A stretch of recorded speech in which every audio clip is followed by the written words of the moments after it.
Hello friends, मी मेघाच boutique या चॅनलवरती तुमचं अगदी मनापासून स्वागत आहे। तर आजच्या व्हिडिओमध्ये आपण 28 साईजचं कटोरी ब्लाउज जे कटिंग आहे पूर्ण बघणार आहोत। तर आता बऱ्याच वेळेला आपला गोंधळ उडतो, जर कमी मापाचं जर आपल्याकडे ब्लाउज शिवायला आलं तर आपल्याला हे लक्षात येत नाही की आपल्याला त्याला शोल्डर किती ठेवायचा आहे किंवा मुंडा किती ठेवायचा आहे। तर आजच्या व्हिडिओमध्ये आपण 27 ते 28 जे आहे आपलं छातीचं जे कटोरी ब्लाउज आहे तर ते आपण बघणार आहोत।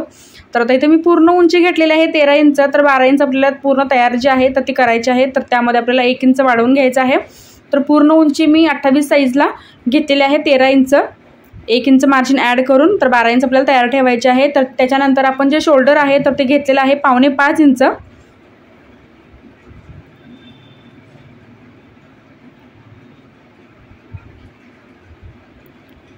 त्यानंतर जो मुंडा आहे मी घेतलेला आहे 5.5 इंच। तर शोल्डर मी 5.25 घेतलं, त्याच्यानंतर जो मुंडा आहे तर तो मी 5.5 इंच घेतलेला आहे। आता 28 साईजचा आपल्याला चौथा भाग काढायचा आहे। तर 28चा चौथा जो भाग आहे आपला येतो 7 इंच। तर प्रॉपर 9 इंच आपण इथं माप केलेला आहे, म्हणजे 7 इंच आपण छाती घेतली, त्याच्यानंतर 2 इंच आपण एक्स्ट्रा मार्जिन घेतलं छातीमध्ये। आता कमर जी आहे तर ती 6.5 इंच आहे, तर कमरेमध्ये सुद्धा आपल्याला 2 इंच जे आहे एक्स्ट्रा वाढवून घ्यायचं आहे। तर 8.5 इंचावरती मी असं कमरेचं जे मार्किंग आहे तर ते केलेलं आहे। आता छाती आणि कमर जे आहे आपण अशी जोडून घ्यायची। त्याच्यानंतर आपला आता बॅक मुंड्याचा जो शेप आहे आपल्याला द्यायचा आहे 1.5 इंचावरती आणि फ्रंट मुंड्याचा जो शेप आहे आपल्याला द्यायचा आहे 1 इंचावरती।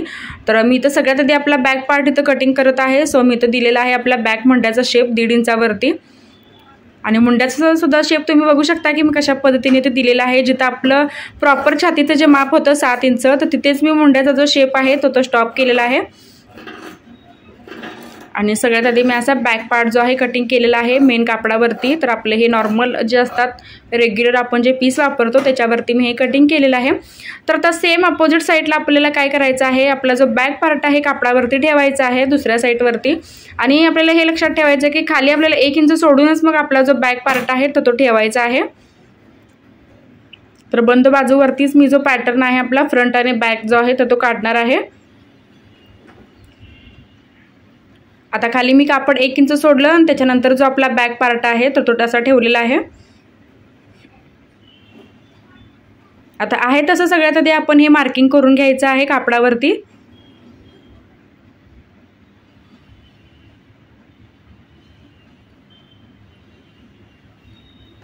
तर हे बघा, त्याच्यानंतर मी थोडं ड्रॅप केलं म्हणजे आपला जो मुंड्याचा शेप आहे प्रॉपर इथं आपल्याला मिळतो। आता हा मुंड्याचा मी इथं दिलेला आहे, मुंडा मार्किंग केलेला आहे। त्याच्यानंतर आपण फ्रंट मुंड्याचा जो शेप आहे 1 इंचावरती तो इथं मार्किंग करून घ्यायचा। तर हे बघा, फ्रंट मुंड्याचा शेप मी 1 इंचावरती असा दिलेला आहे।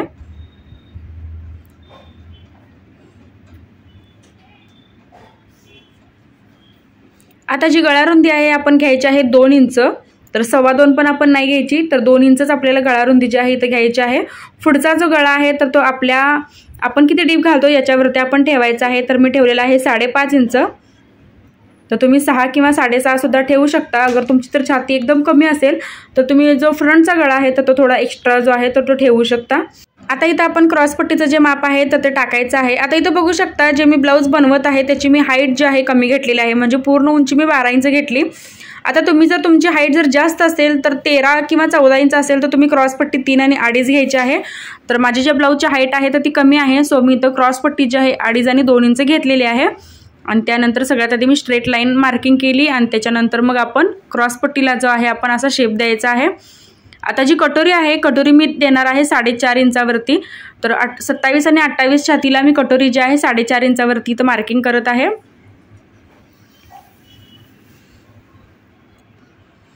तर आता सगळ्यात आधी आपण एक स्ट्रेट लाईन मार्किंग केली इथं, त्याच्यानंतर गळ्याच्या वरती आपण खालून वरती 1 इंच घेतलं। आता एक स्ट्रेट लाईन मार्किंग करायची आणि त्यानंतर गळ्याच्या साईडला आपण एक मार्किंग असं करायचं। तर 2 रेषा आपल्याला इथं ज्या आहेत मार्किंग करायच्या आहेत आणि अगदी सिंपल असा कटोरीचा जो शेप आहे एकदम सिंपल पद्धतीने काढायचा आहे। तर आपल्याला अंदाजे कोणताही शेप जो आहे नाही काढायचा। तर तुम्ही बघू शकता की जी कटोरी आहे मी कशा पद्धतीने काढलेली आहे। आता क्रॉसपट्टीमध्ये आपण काय करतो, नेहमीप्रमाणे पेपरवरती आपण ज्यावेळी कट करतो तर त्यावेळी अस्तरवरती वाढवताना आपण क्रॉसपट्टी जी आहे शिलाई मार्जिन आपण घेतो।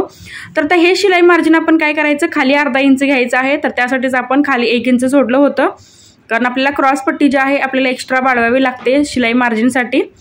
तर अर्धा इंच मी इथं घेतलेली आहे क्रॉसपट्टी आणि अशा पद्धतीने आपण हे जे कटिंग आहे तर ते करायचं आहे फ्रंट पार्टचं। बॅक पार्टचं जे कटिंग आहे आपलं झालेलं आहे. आता आपण हे फ्रंट पार्टचं जे कटिंग आहे ते करायचं आहे. आणि 80 सेंटीमीटर ब्लाऊज पीसमध्ये आपलं पूर्ण जे हे कटिंग आहे 28 साईजचं डायरेक्ट कपड्यावरती ते होऊन जातं.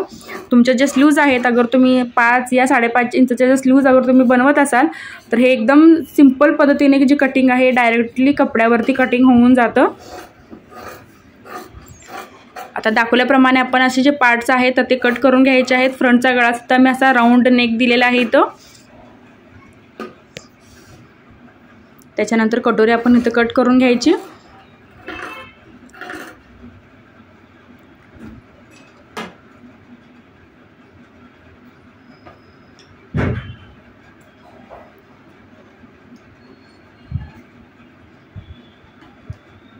आता जी आपली कटोरी आहे तर ती आपल्याला वाढवावी लागते दुसऱ्या कपड्यावरती,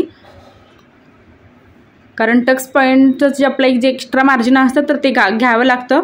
तर त्या सगळ्यात आधी आपण अशी क्रॉसमध्ये जी कटोरी आहे तर ती ठेवायची आहे. तर आता मी एका साईडला कटोरी जी आहे तर ती काढणार आहे, कारण व्यवस्थित आणि क्रॉसमध्ये आपल्याला कटोरी ठेवावी लागते. जर तुम्ही सरळ कटोरी काढलात तर चपटी होण्याची शक्यता असते.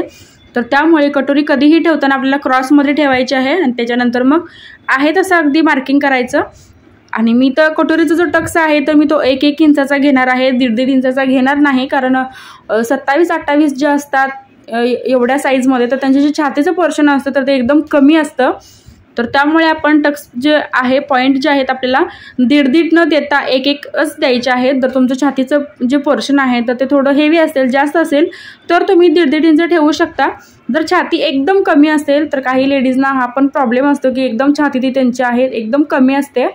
तर त्या लेडीजना आपण काय करायचं आहे की दोन्ही साईडला आपल्याला 1-1 इंच जे आहे असं वाढवून घ्यायचं आहे कटोरीसाठी. आणि टक्ससुद्धा कटोरीला देताना आपल्याला तो 1-1 इंचाचाच धरायचा आहे.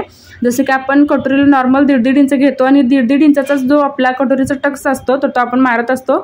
पण या ब्लाऊजमध्ये जर तुम्ही दोन्ही साईडला 1-1 इंच घेतलाय तर शिलाई करताना पण आपण 1 इंचच धरायचा आहे स्टिचिंगमध्ये. तर एक महत्त्वाची टिप आहे आपल्या या व्हिडिओमधली की छाती जर कमी असेल तर तुम्ही या पद्धतीने जे आहे कटोरी काढू शकता. तर मी इथं दोन्ही साईडला कटोरी 1-1 इंच घेतलं. त्याच्यानंतर सेंटरला मी अर्धा इंच घेऊन प्रॉपर आपला जो कटोरीचा शेप आहे असा मी दिलेला आहे. आणि दुसरी कटोरी जी आहे मी अशी वाढवून घेतलेली आहे कापडावरती. आता आपण इथं मार्किंग करूयात स्लीव्जचं. तर स्लीव्ज मी काढणार आहे 4 इंचाची. तर आता आपल्याला हे लक्षात ठेवायचं आहे की आपण हे कॉटनचा जो पीस आहे तर तो तयार करत आहोत. तर कॉटनच्या पीसामध्ये ज्यावेळी आपण स्लीव्जची लेंथ वाढवतो तर ती 1.5 इंच वाढवायची असते आणि अस्तरमध्ये आपल्याला ती 1 इंच वाढवायची असते.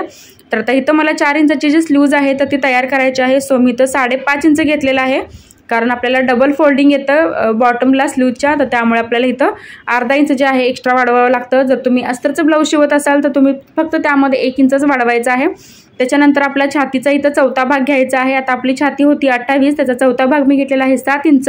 त्याच्यानंतर त्याच्यामध्ये अर्धा इंच आपण एक्स्ट्रा मार्जिन ॲड करायचं आहे, कारण स्लीव्ज लावताना आपल्याला त्यावेळी कमी पडू नये. त्याच्यानंतर 3 इंच मी खाली घेतलं शेपसाठी, 2 इंच मी आपल्या फिटिंगसाठी आत घेतलं. आता हे बघा अशी आपण जी रेष आहे तर ती क्रॉसमध्ये मार्किंग करून घेतली. त्याच्यानंतर 1.5 इंचाचे आपण 3 पॉईंट असे काढलेले आहेत. आता हे बघू शकता फ्रंटच्या मुंड्याचा जो शेप आहे मी अशा पद्धतीने दिलेला आहे, बॅक मुंड्याचा जो शेप आहे मी अशा पद्धतीने दिलेला आहे. जर तुम्हाला 26 स्लीवचं कटिंग बघायचं असेल तर माझ्या चॅनलवरती असे भरपूर व्हिडिओ आहेत, त्यामध्ये तुम्हाला एकदम प्रॉपर परफेक्ट जी स्लीव्ज आहे तर ती कशी काढायची त्यामध्ये मी तुम्हाला सांगितलेलं आहे. जर तुम्हाला बघायचं असेल तर ते सेपरेट माझे व्हिडिओ जे आहे तुम्ही बघू शकता, फक्त स्लीवचे आहेत. तर इथं बघू शकता शॉर्ट स्लीव्ज मी इथं कट केलेली आहे मेन कापडावरती. आता राहिलेल्या कापडामध्ये आपण कट करणार आहोत आपली पायपिंगची पट्टी, गोट पट्टी आपण इथं कट करणार आहोत. तर आता बऱ्याच वेळेला काय होतं की काही बायका ज्या असतात तर त्या सरळ पट्ट्या काढतात गोटच्या आणि त्यामुळे गोट अजिबात व्यवस्थित येत नाही. तर आपल्याला हे लक्षात ठेवायचं आहे की कधीही आपल्याला गोट काढताना तर त्या क्रॉसमध्येच आपल्याला त्या पट्ट्या ज्या आहेत तर त्या काढायच्या आहेत. आता जसं की मी क्रॉस पट्टी कट केली होती तर क्रॉस पट्टी जी आहे आपल्याला डबल लागते. तर आता हे बघा ही क्रॉस पट्टीसुद्धा आपल्या या पिसामध्ये बसून जाते. 27-28 साईजला सगळे पार्ट जे आहेत आपले एकाच पिसामध्ये निघून जातात.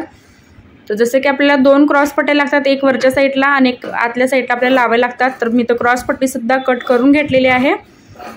जर तुमच्याकडे तितकं कापड नसेल तर तुम्ही दुसरं कोणतंही आतल्या साईडला कापड जे आहे तर ते वापरू शकता क्रॉस पट्टीसाठी. तर अशा पद्धतीने मी क्रॉस पट्ट्या कट करून घेतल्या. आता त्यानंतर गोट पट्टी जी आहे आपल्याला इथं कट करून घ्यायच्या आहेत. आता राहिलेल्या कपड्यामध्ये आपण आई आणि हुकची पट्टी काढणार आहोत आणि या कपड्यामध्ये आपण पायपिंगच्या ज्या पट्ट्या आहेत त्या काढणार आहोत. तर फ्रेंड्स, आजचा व्हिडिओ तुम्हाला कसा वाटला कमेंटमध्ये नक्कीच सांगा. काय डाऊट असेल तर तेही तुम्ही मला कमेंटमध्ये विचारू शकता. आणि चॅनलवर जर तुम्ही माझ्या नवीन असाल तर सबस्क्राईब नक्की करा. सोबत बेल आयकॉनलाही क्लिक करा, जेणेकरून जो व्हिडिओ मी अपलोड करेल त्याची जी नोटिफिकेशन आहे सगळे ते तुमच्याकडे येईल. आता आपले हे जे फ्रंट पार्टचे किंवा बॅक पार्टचे जे पार्ट्स आहेत मी सगळे कट करून घेतलेले आहेत. तर हे बघू शकता, ही स्लीव्ज आहे 28 साईजची, ही मी कटोरी कट केलेली आहे. त्याच्यानंतर बॅक पार्ट, तर डायरेक्ट कपड्यावरती आपण हे कट करायचं आहे, म्हणजे आपला वेळ पण वाचतो आणि ब्लाऊज जे आहे एकदम पटकन होऊन जातं. तर व्हिडिओ अगदी शेवटपर्यंत बघितल्याबद्दल अगदी मनापासून धन्यवाद.